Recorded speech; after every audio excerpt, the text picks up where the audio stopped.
Before I got this job, I was on Air America Radio, which doesn't actually exist anymore, and I miss it. But there was this guy who worked at Air America with me in Kent. His name was Jim Earl. And Jim Earl is very funny. We have a link to his website at the Maddow blog right now if you want to check it out. One of the recurring segments that Jim Earl did for Air America was called The War on Brains, all about political stances and ideological stances that were against what is knowable by human deduction. Unfortunately, Jim is not documenting those developments on in the war on brains on Air America anymore, but the war on brains is still being waged every day. Take, for example, the issue of human evolution. On the one hand, evolution is accepted mainstream science. On the other hand... Do you believe in evolution, sir? Do I believe in evolution? I'm curious, is there anybody on the stage that does not believe in evolution? Yeah. I think there is a theory of evolution, and I don't accept it. I embrace the view that God created the heavens and the earth and the seas and all that's in them. Right, but you believe in evolution as the way he did it. The means, Chris, that he used to do that, I can't say. If anybody wants to believe that they are the descendants of a primate, they are certainly welcome to do it. And if anybody wants to believe in the scientific method, they're also welcome to do that too, primate. There's also, say, global warming. Global warming, that's what the scientists call it anyway. Senator James Inhofe, senior senator from Oklahoma, refers to global warming as the greatest hoax ever perpetrated on the American people. I don't think that anyone disagrees with the fact that we actually are in the middle of a cold period that started about 9 years ago. It's cold. Senator Inhofe has good company in the House in the form of Texas Congressman Joe Barton.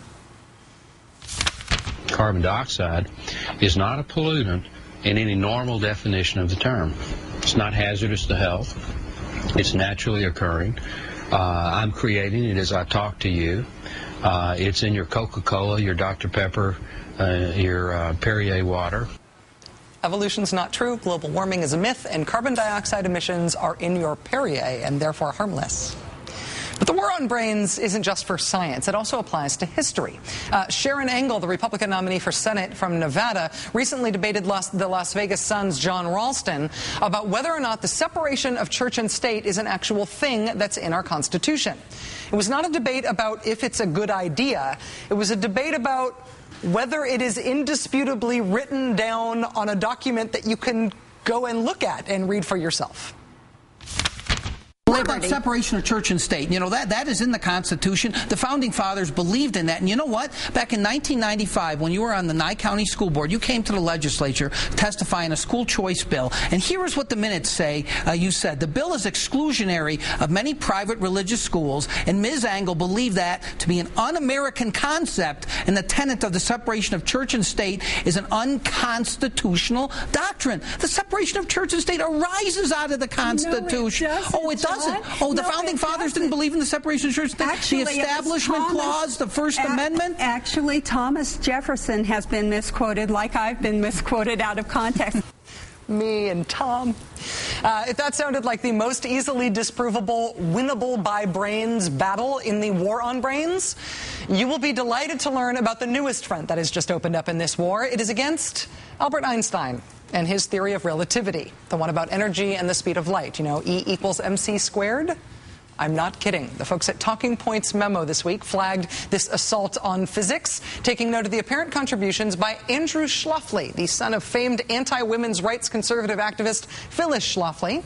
And here's his contributions. If you visit the website Conservapedia, you will find a very detailed entry on the theory of relativity. Quote, despite censorship of dissent about relativity, evidence contrary to the theory is discussed outside of liberal universities. And by outside of liberal universities, they mean on Conservapedia. There's also a page full of counterexamples to the theory of relativity, which contends that the theory is, quote, heavily promoted by liberals who like its encouragement of relativism and its tendency to mislead people in how they view the world. I know I've found the idea that the energy is equal to mass times the square of the speed of light to be a really effective tool in spreading my evil liberal views throughout the world. Mostly, though, the big brains at Conservapedia are concerned about the effect that Einstein's theory of relativity is having on the rate of Bible reading. Quote, virtually no one who is taught and believes relativity continues to read the Bible. See, it's physics. Physics is a liberal plot to mislead people about the world and make them stop reading the Bible. Suffice to say, the war on brains is proceeding apace. Luckily today, brains got some badly needed reinforcements. The House passed a $26 billion state aid package that will keep tens of thousands of teachers from losing their jobs. The bill was then immediately signed into law by President Obama. In the war on brains are getting some reinforcements.